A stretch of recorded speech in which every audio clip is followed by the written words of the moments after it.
नियमों का विधान मनुष्य के लिए हुआ है, मनुष्य का निर्माण नियम के लिए नहीं। जी हाँ, मैं हूँ आपके सामने डॉक्टर मनीष कुमार शशि। हाँ, अब मैं आपके सामने शारीरिक शिक्षा से संबंधित कुछ बातों को शेयर करना चाहूँगा, साझा करना चाहूँगा। शिक्षा के प्रचार प्रसार एवं जागृत विवेकशीलता एवं बौद्धिक चैतन्य के परिणाम स्वरूप व्यक्ति आज यह भली भांति समझ चुका है कि शारीरिक स्वास्थ्य के बिना समग्र व्यक्तित्व विकास कदापि संभव नहीं। अतः शारीरिक शिक्षा फिजिकल एजुकेशन को एक इंडिपेंडेंट सब्जेक्ट के रूप में हमारे सिलेबस में शामिल किया जा रहा है, जो इस बात का प्रत्यक्ष प्रमाण है कि इसके महत्व क्या हैं। अभी हम लोग जो कोरोना को देख रहे हैं चीन में, उससे निपटने के लिए भी शारीरिक शिक्षा योग हमारे इम्यून सिस्टम को बहुत ही स्ट्रॉन्ग करेगा। अतः इसके महत्व को हमें जानना अवश्य चाहिए। इन बातों को विस्तृत रूप से जानने से पहले मैं डॉक्टर रमा शर्मा द्वारा उल्लेखित कुछ बातों को आपके सामने रखना चाहूँगा। उन्होंने स्पष्ट इस बात को भी कहा है, मशीन होती है जिंदगी का पुर्जा आदमी, मशीन होती है जिंदगी का पुर्जा आदमी, थका बीमार असहाय और निष्प्राण। क्या कभी आपने और हमने सोचा कि कल क्या होगा? कल का क्या होगा? तो आज ही हम ये प्रण कर लें कि हम सुनहरी धूप की जिंदगी जिएंगे, स्वस्थ उत्साही और परिश्रमी बनेंगे, समझेंगे अमूल्य जीवन के मूल्य को और भगवान के मंदिर को सप्रयास सहेजेंगे। तो हम आज क्यों न अभी सजग हो जाएं, शारीरिक शिक्षा की बहुमूल्य डोर पकड़ कर्म के क्षेत्र में डट जाएं, कर्म के क्षेत्र में डट जाएं। फिजिकल एजुकेशन के महत्व को हम समय रहते समझ लें। भारत की बहुत ही मेहनती प्रधानमंत्री राजीव गांधी जी के समय काल में नई शिक्षा नीति बनी थी। उस 1986 में खेल और शारीरिक शिक्षा के क्रियान्वयन से संबंध में बहुत कुछ कहा गया था। ये कहा गया था कि खेल शारीरिक शिक्षा अध्ययन प्रक्रिया का एक अभिन्न अंग है और इसे मूल्यांकन में शामिल किया जाएगा। शारीरिक शिक्षा तथा खेलों के लिए राष्ट्रीय स्तर पर योजनाएं क्रियान्वित की जाएगी, जिसकी आज हम महत्व को देख रहे हैं। कभी वह भी समय था जब हम सिखा करते थे, खेलोगे कूदोगे तो होगे खराब, पढ़ोगे लिखोगे तो बनोगे नवाब। लेकिन अब इस युक्ति में समय के साथ बहुत सारे परिवर्तन आए हैं। आज खेल कूद में हम सचिन को लें, विराट कोहली को लें, या बहुत सारे ऐसे नाम विविध खेलों में हम देख रहे हैं जिन्होंने खेल के बलबूते बहुत सारे धन के साथ साथ यश और प्रसिद्धि भी पाई है। अर्थात सिंपल शब्दों में हम समझ सकते हैं कि खेल का भी अपना महत्व है। हम स्वस्थ रहें इसमें भी, और धनार्जन के रूप में भी इसका महत्व डे बाय डे इंक्रीजिंग हो रहा है। Terminology used in the field of physical education. अब हम लोग इसे ट्राई करते हैं, क्या क्या चीज़ें यहाँ हैं। Physical culture, exercises, games and sports, physical training, drill, gymnastics. A clear definition of physical education and an equally clear identification of its aims and objectives. Simply, perhaps the first step towards the development of a healthy and relevant system of physical education. The best of physical education really lies in its ultimate aims and objectives. Physical education is the sum of those experiences which come to the individual through movement. Now we search out the biological facts and concepts. यदि हम बात करें तो आज की जो physical education system है वो पुरातन शारीरिक शिक्षा से कहीं भिन्न रूप लिए हुए हमें आज दिखाई दे रही है।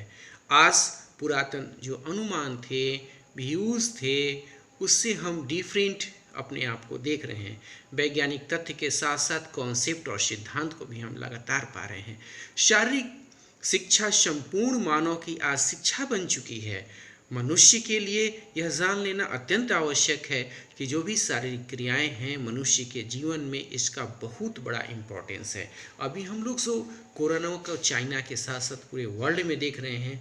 यदि हम फिजिकली स्ट्रांग रहें तो निश्चित रूप से कहा जा सकता है कि इम्यून सिस्टम हमारी स्ट्रांग है, हम फिजिकली बहुत लेबर कर रहे होते हैं।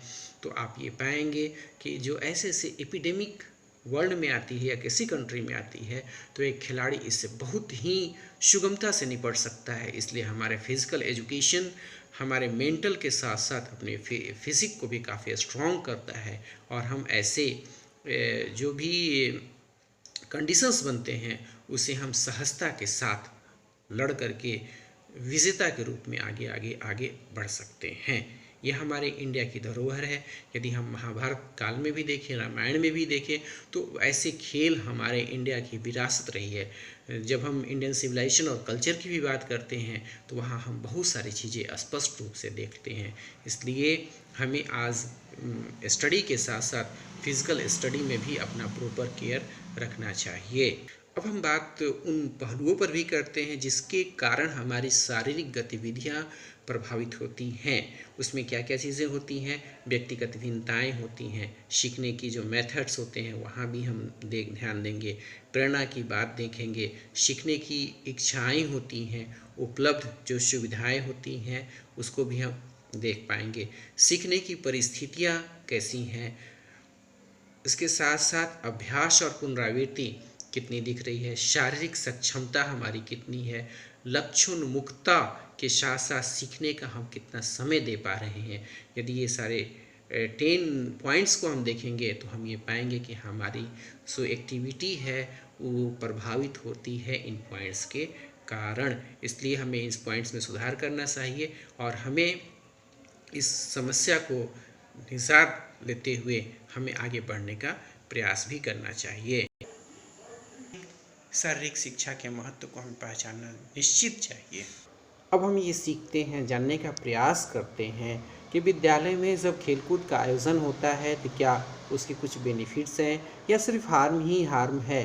क्यों नहीं हम ये मान लें कि यदि हम खेलकूद में इन्वॉल्व होते हैं तो हमारी पढ़ाई का लॉस होता है, या हम यही क्यों माने, हम ये क्यों नहीं मान लें कि हम शारीरिक हृष्ट-पुष्ट के साथ साथ मेंटली भी बहुत स्ट्रांग होते हैं, जो विकट से विकट समस्याओं में भी हमें निदान दिलाती है। अक्सर आप ये ध्यान देंगे कि खिलाड़ी जो भी होते हैं उनके सामने कितनी भी विकट समस्याएं होती हैं वो मेंटली बहुत ही स्ट्रांग होते हैं, क्योंकि उन्हें मैदान में हमेशा हार जीत के बीच सेकेंड के 100वें हिस्से से फासला तय करना होता है। क्योंकि आपको सियोल ओलंपिक भी याद होगा, जब पीटी उषा सेकेंड के 100वें हिस्से से पदक लेने से वो चूक गई थी। इसलिए वो कितनी मेंटली स्ट्रांग होते हैं वो प्लेयर्स, ये भी हमें जानने का प्रयास करना चाहिए। अब हम लोग देखते हैं स्कूल में जब ये आयोजित होता है तो उसके बेनिफिट्स क्या हैं। हम नंबर 1 पॉइंट्स पर विचार करते हैं। शारीरिक शिक्षा के अंतर्गत आयोजित शारीरिक गतिविधियों द्वारा विद्यार्थियों की शारीरिक क्षमता एवं खेल कौशलों को विकसित किया जा सकता है। नेक्स्ट देखें तो खेलकूद की उपयोगिता एवं महत्व की ओर सहज ध्यान जो है हम उनका आकृष्ट कर सकते हैं। हम अगले पॉइंट्स पर बात करें तो विद्यार्थियों को विभिन्न खेल कार्यक्रमों के आयोजन में सहभागिता प्रदान कर उनसे उत्तरदायित्व की भावना का हम विकास भी करा सकते हैं। फिर हम सोचें तो अध्यापक एवं अभिभावक को परस्पर एक दूसरे के साथ मिलने जुलने का अवसर भी इस अवसर पर प्राप्त होता है, और अध्यापक और अभिभावक के संबंध भी ऐसे अवसरों के कारण बहुत ही प्रगाढ़ होते रहे हैं। खेल कूद में इंटरेस्ट लेने वाले जो भी विद्यार्थी होते हैं वो शिक्षकों के साथ भी मधुर संबंध स्थापित कर पाते हैं। आगे बढ़ें तो खेल कूद द्वारा विद्यार्थियों के स्वास्थ्य मनोरंजन भी हम उनका कर पाते हैं। ये भी हम देखते हैं कि विद्यार्थियों में डिसिप्लिन जो अनुशासन की भावना है वो लगातार विकसित होती जाती है, समृद्धि का भी पालन हम देख पाते हैं। विद्यालयों के अंतर्गत वार्षिक खेलकूद समारोह का आयोजन किया जाता है, जहां एक चीफ गेस्ट मुख्य अतिथि को हम निमंत्रित करके विद्यालय की जो भी खेल की गतिविधियां हैं उनसे अवगत कराते। इस अवसर पर विद्यालय परिवार भी छात्रों के साथ साथ छात्राओं के साथ साथ बहुत ही एक्टिव दिखने लगता है। हम ये भी पाते हैं कि जब स्पोर्ट्स का आयोजन होता है तो उनका जो सामाजिक विकास होता है वो किताबी के ज्ञान से ऊपर दिखता है। खेलकूद में जो भी बच्चे भाग लेते हैं उनका सेल्फ रेस्पेक्ट बढ़ता है, सेल्फ इम्पॉर्टेंट बढ़ता है, साथ ही साथ जो टेंशन और फ्रस्ट्रेशन की भावनाएं हम देखते हैं उनसे वो काफ़ी हद तक पार पाते हैं। ये है खेलकूद के गुण। जो भी बच्चे खेलकूद में इन्वॉल्व रहते हैं वो तनाव और कुंठाग्रस्त जो जीवन है उससे काफ़ी ऊपर उठ करके रहते हैं, क्योंकि उन्हें खेल के मैदान में पल पल इन चीज़ों से निपटने का तरीका ज्ञात हो जाता है। जो एक स्ट्रेस और उनके दौर से वो गुजरते हैं वो खेलकूद से स्वस्थ मानसिकता का विकास उनमें होने लगता है।